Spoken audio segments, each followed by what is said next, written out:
And we're back with some more Road to Glory with your Fort Wayne Komets. As we take a look at the roster, we've gone through a little bit of preseason, and it appears that already Vegas and Henderson have taken over the majority of our roster. As you can see, we only have 5 contracted players on our roster. There are some of them that are still down in the semi-pro team, Tresco, Walker, and Baker, but every other free agent signing that we just made in the last episode has been forcibly released. So, like I said in the last one, I'm not entirely sure what our role is here. We might just be along for the ride. Considering the fact that the coach has control of the lines and the tactics, I don't seem to have much control over the roster itself, given that most of the players aren't even contracted to us. So our time here in the ECHL is definitely going to be full of surprises, I would say. I mean, really, the only thing that's in my control is the coaches. That's about it. So it appears that we're going to be setting captains quite often here, because this is now the second time this season that I'm setting captains, and we're not even out of preseason.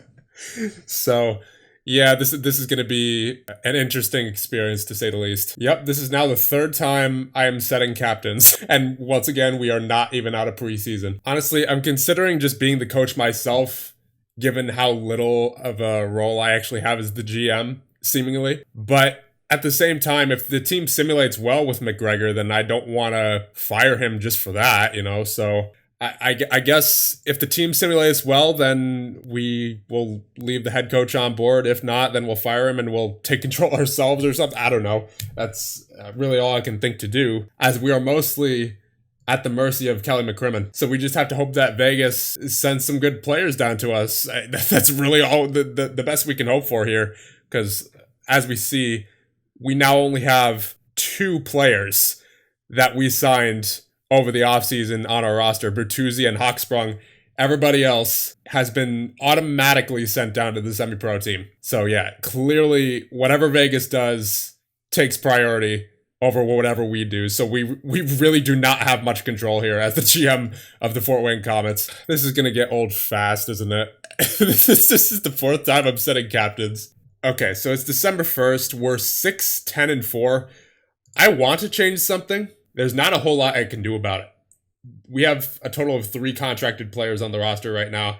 And even if I went out to sign somebody, it's not like we could have them on the roster anyway, because Vegas and Henderson players take priority. So if Vegas or Henderson sends a player down, then we're forced to send one of our contracted players down to either semi-pro or just straight up release them. And I mean, we could trade for a player that's contracted in the ECHL, but that doesn't guarantee that they're going to be able to play on the roster, just given how few roster spots are open for us. And same deal for free agency. So I honestly feel like this is going to be one of those things where we're just kind of along for the ride. So what I'm considering doing is just skipping right to the playoffs every episode, because it's not like a whole lot of my moves really matter anyway.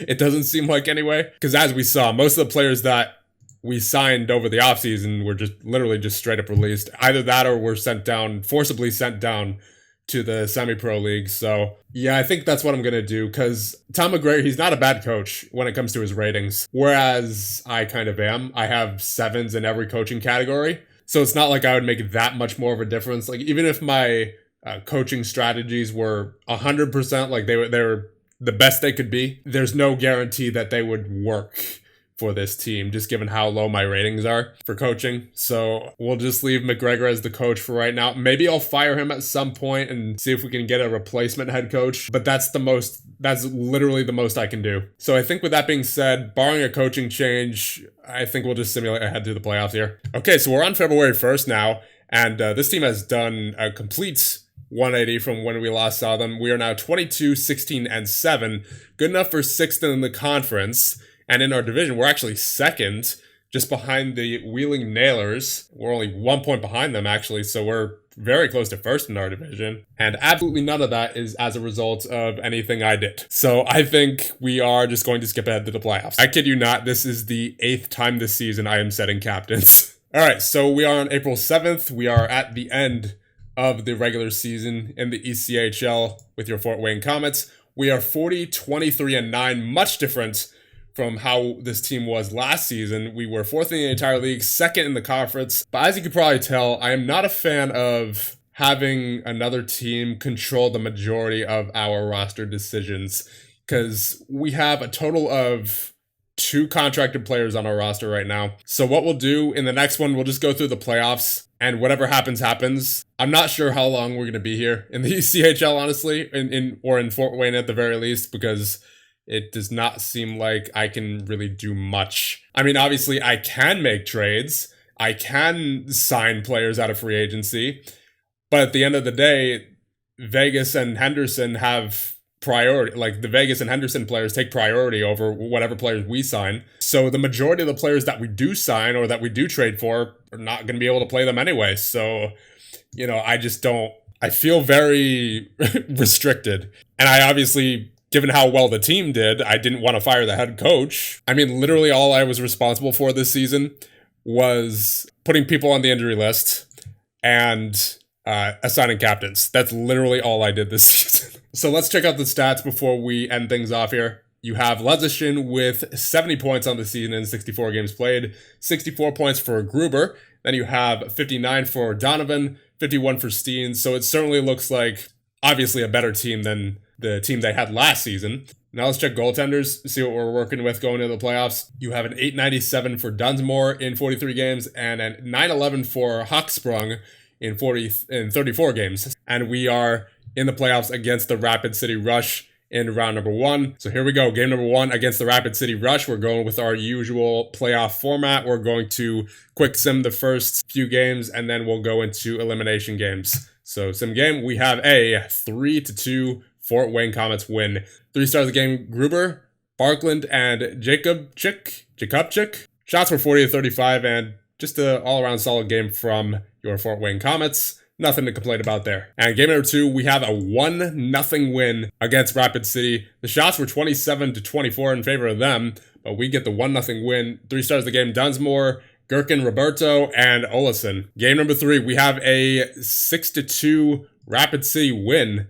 And they had 44 shots to 37, 3 stars a game, Jeremaz, Barkland, and DePauli. So they certainly had an unexpected game there, especially from their offense, considering how little they scored during the regular season. But you know what? Come back here in game number 4. Let's not give them much here. And in game number 4, we have a 3-1 win for Rapid City. So it is now a tie series. Shots were only 22-21, very low offensive game.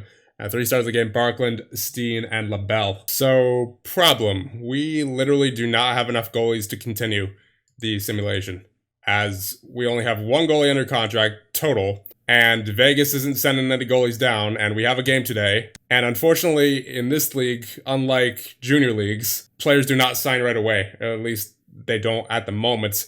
As I did offer for Alex Bragg, but he has not signed, and I need him to sign now. So I think what I'm going to do, because I have no other answer to this, I'm going to edit him so that he is contracted to us just for this year. Because otherwise, it looks like we may have just soft-locked ourselves out of continuing the game. So yeah, I'm going to turn commissioner mode on, and I'm going to sign him to a contract of what I offered him, which was $42,500. So there you go. Alex Bragg is now on our roster. Once again, had to do that. Otherwise, we basically couldn't continue the simulation. So commissioner mode is now off. And here we go into game number 5 against the Rapid City Rush. And we have a 2-1 Rapid City victory. Shots were 26-26. 3 stars of the game, Dorrington, Steen, and Highland.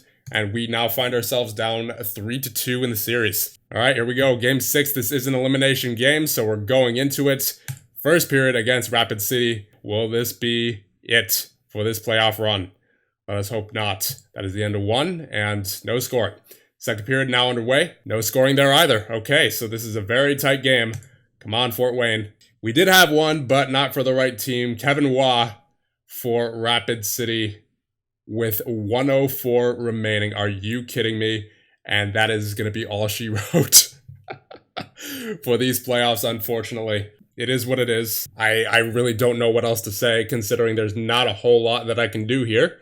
So I guess we'll check out the playoff stats here. I mean, yeah, really not a lot of scoring going on here. 3 points, 3 points, 3 points. And those were our best players in 6 games.